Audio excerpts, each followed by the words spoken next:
Alright, use the mean value theorem to find upper and lower bounds for 43 to the 1/3 power. Okay, so this is going to come down to my choice of C, from where to where I want to do it. And because we're dealing with 1/3 power, we want to deal with kind of cubes. So I'm going to define,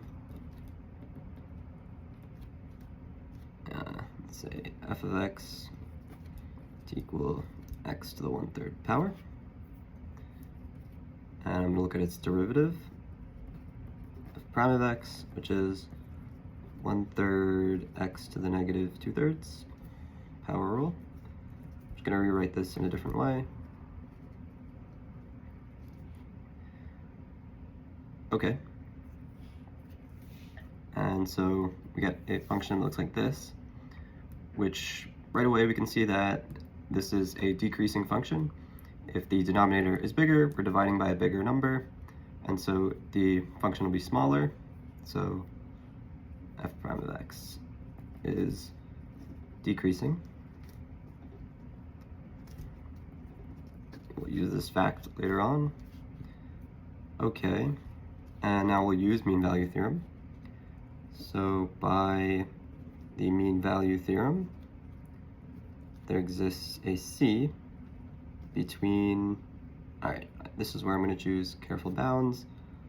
I'm going to choose between 27, which is a cube, 3 cubed, and 43, such that,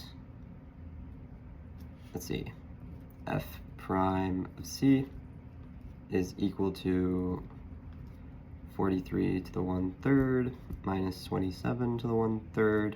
It's your standard mean value theorem over 43 minus 27. I'll simplify what I can. 27 to the 1/3, we chose that because it's 3, and then the bottom is just 6. So we get 43 to the 1/3 minus 3 divided by 6. Okay, and this is what f prime of C is equal to. And we know that f prime of x, is a decreasing function. So we know that f prime of C is between I'll write this out. Since f prime of C is decreasing, we have that f prime of 43 is less than f prime of C is less than f prime of 27. Decreasing means that when we put in smaller values, we get a bigger number out, and so the inequalities go in this direction. C is somewhere between these. Okay, and so we can actually find out what these are in relevance to this.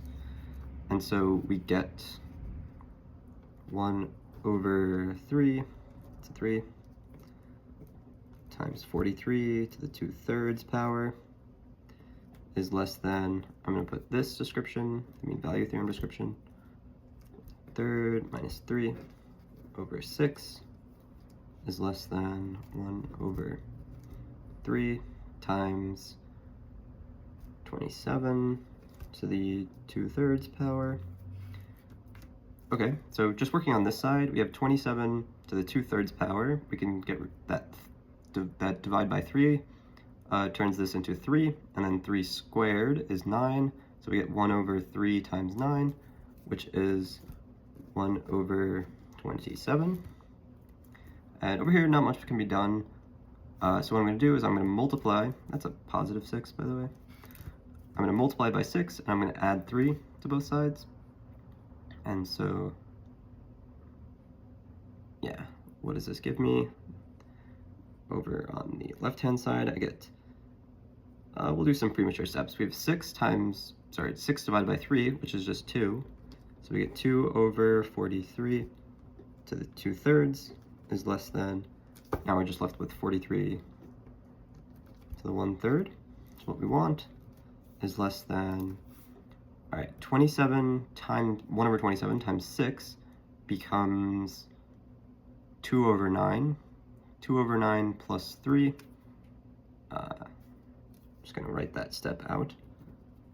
2 over 9 plus 3, sorry about the handwriting, becomes, that's 9 over 9, so 11 over 9.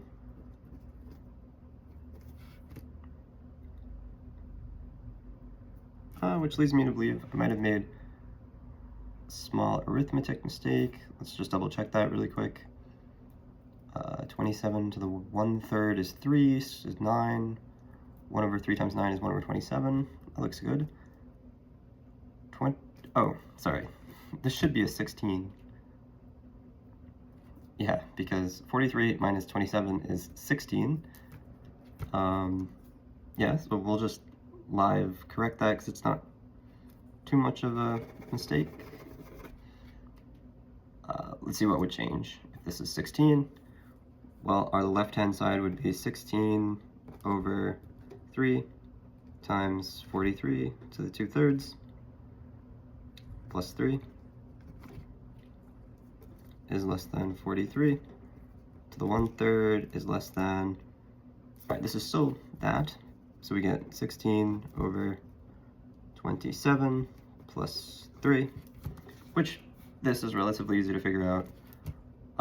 We want this to be over 27, so think about multiplying it by 9 over 9, sorry, by 27, we want 27 in the bottom, so 3 times 27 is 81, 81 plus 16, 97, so 97 over 27. And so we have now a lower bound and upper bound for 43 to the 1/3. Sorry about that mistake. If you caught it, nice job. But that completes the proof. You're done.